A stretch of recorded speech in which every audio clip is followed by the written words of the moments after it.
part of what I do to try to keep anymoon.com one of the best places for Macross and Robotech toy info is take old reviews, dust them off, and update them with new content when new toys come out and that sort of thing. The advent of the Yamato V2 160 toy has gotten a lot of people claiming that that is the best VF-1 toy to date. And in fact, even on anymoon.com, I've said as much. But there are still many people who feel that this is the king of all VF-1 toys. So let's go over what makes it so special and why it was really revolutionary when it came out. So, first we have wing flaps. Still not something you see on other toys, largely because people just kept popping them off inadvertently. So, not as much fun as it seemed. There's also a functional air brake. A little detail in there. You have an opening canopy. And it came with a nicely detailed pilot figure that fits in that seat very easily. There were removable heat shields or some sort of protection, whatever that is, that goes over the intake turbine. And it came with missiles that attach to the hard points under the wings.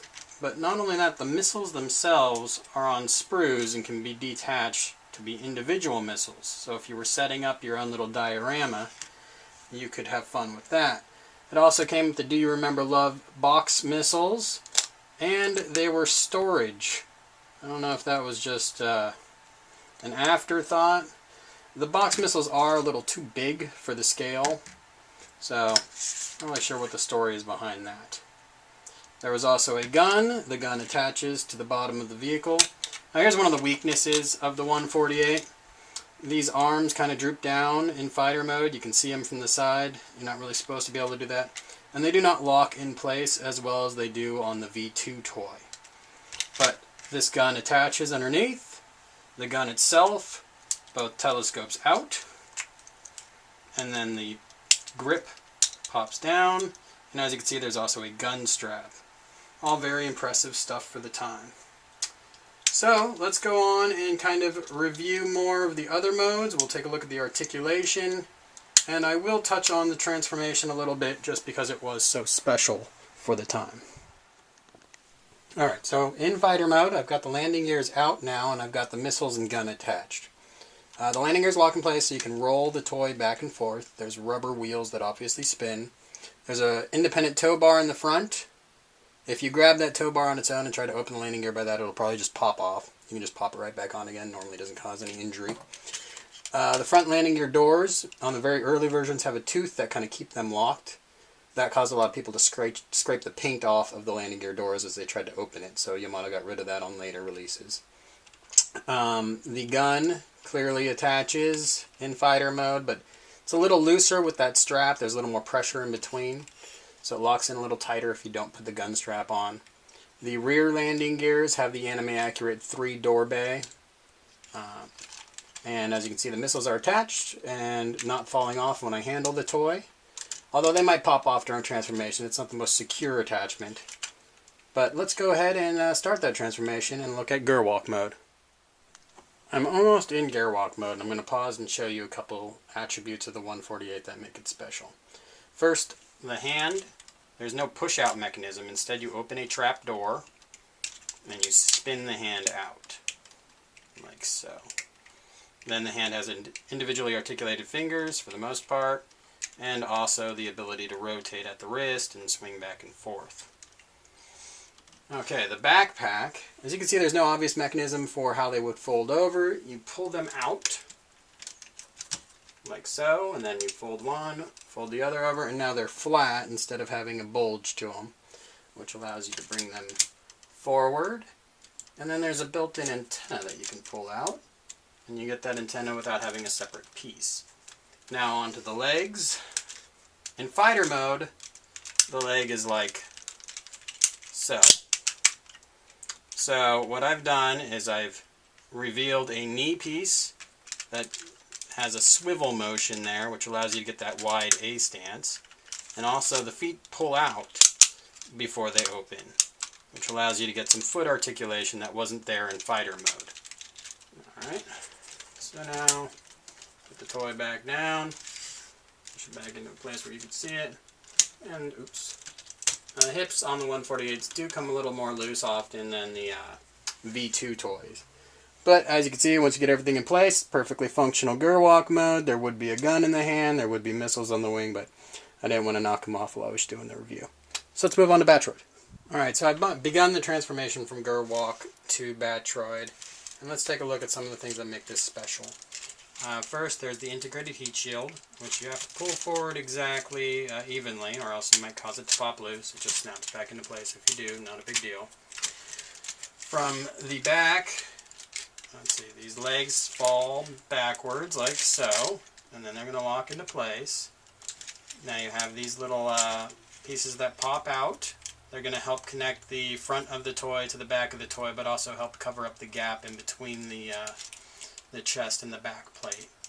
Alright, so this is going to swing forward, and this door is going to open up. I've already pushed one of these little rods back, but there's two rods here that create an opening, and that's going to grab that pole. I'll do it more thoroughly in a moment and then start the next video, but that will be your Battroid mode right there. So it's a really easy transformation. It's not quite like the other transformations you've seen, and it allows a great range of motion, and a transformation that doesn't have big ugly sidebars to it, and that was pretty amazing at the time. Here's Battroid mode. As you can see, pretty impressive looking on its own. I've locked the chest down in place, attached the hips, and let's go over the range of motion we got now. The shoulders go back and forth. They're on a ball joint now. Up and down, you got your full range of circular motion there. You got this pivot here, and then you've got, you know, your standard range of motion there. Now the V2 toys have that second elbow joint that lets you bring the hand towards the chest. You don't get that in the 148 toy. You have the full ball joint hips, so obviously you can do whatever you want with them, and then you have that joint right underneath, which lets you get away with a little bit more if you've got the wings closed like I do. Like I said earlier, the articulation point at the knee there, and then you have that far of a range of motion back and forward. Okay. Head is on a ball joint. You get up, down, left, right. Now, one thing I might not have mentioned, I guess I wouldn't have, there's a slight twist point at the waist. That seems to have gone away on the V2 toys. But there you have it. Now I keep dropping the backpack down. I wanted to show you guys this. First, there's a little antenna here in fighter mode that sticks out. That's anime accurate. In Battroid mode, that goes in. You have this trapdoor back here that actually recesses a little bit to lock it in place. Kind of tough.